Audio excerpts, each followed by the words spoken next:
Hello and welcome back to Ballboy Media. I'm LJ and today we are going to be talking about 3 second half storylines that you should be watching as the NBA really reopens tonight after the All-Star break.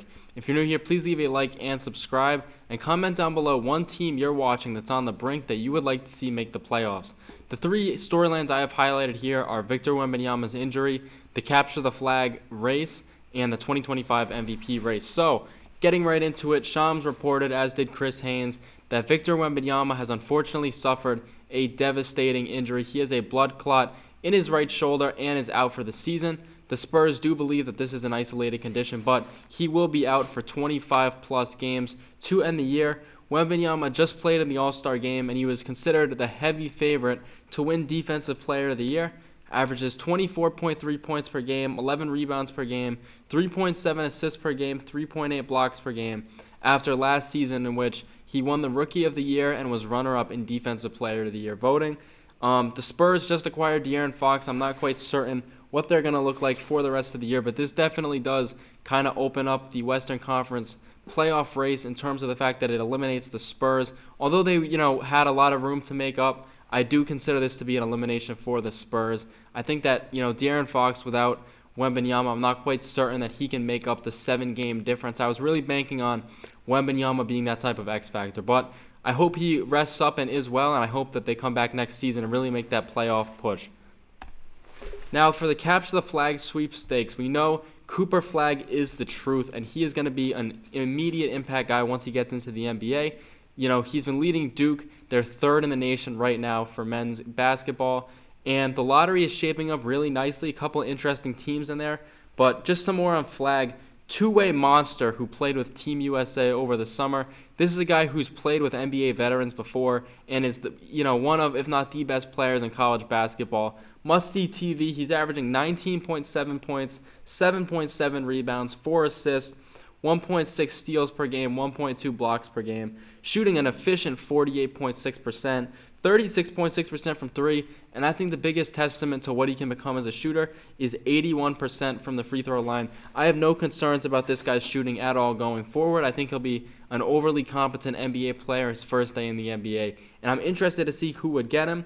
Right now, the Wizards are first. The Pelicans are 3.5 games behind them. The Jazz are half a game behind the Pelicans. And then you have the Hornets, Raptors, and Nets and 76ers are kind of the only other potentially realistic team to secure Flagg based on the odds by pick. The top 3 picks have a 14% chance to acquire Flagg. So as long as those teams are, chasing him and they're in the mix, it will be very interesting down the stretch. The Bulls, Blazers, 2 Spurs picks, a Rocket pick, a Hawks pick, and a Heat pick round out this rotation of drafting teams in the lottery. To note, the Spurs now could be a very interesting team. They are about 15 games back of the first pick in terms of the odds, but really they don't have that much ground to make up to get into the 6th spot, and these are picks where the odds of getting the first pick are relatively high. And if you're a team like the Spurs who is going to need cheap contracts around Victor Wembanyama to build around going forward, I'm very interested, considering they also have Atlanta's pick, and I'm not sure where Atlanta's going to be. I'd expect their pick to stay pretty similar to where it is now, as they could make a playoff push, but I'm not sure what they really look like. They've been on a slide without Jalen Johnson. They just traded Bogdanovic and DeAndre Hunter. It's going to get very interesting down the stretch, and the Spurs have a real shot at Cooper Flagg now pairing 2. I'm not quite certain if I'd call Cooper Flagg a generational talent in the same way that Victor Wembanyama was, but he is an all-NBA caliber player, or at least that's what he projects to be. And even if they don't get the first pick, this pick is brimming with talent. Obviously, we have Rutgers' Ace Bailey and Dylan Harper, VJ Edgecombe from Baylor, Trey Johnson from Texas. This is a stacked draft, and the Spurs will have 2 picks in the lottery more than likely. Final thing we have is the MVP race. This is something to watch as we tick down. Nikola Jokic, Shai Gilgeous-Alexander, 2 stellar seasons from these guys. Jokic is averaging 29.7 points, 12.7 rebounds, and 10.2 assists.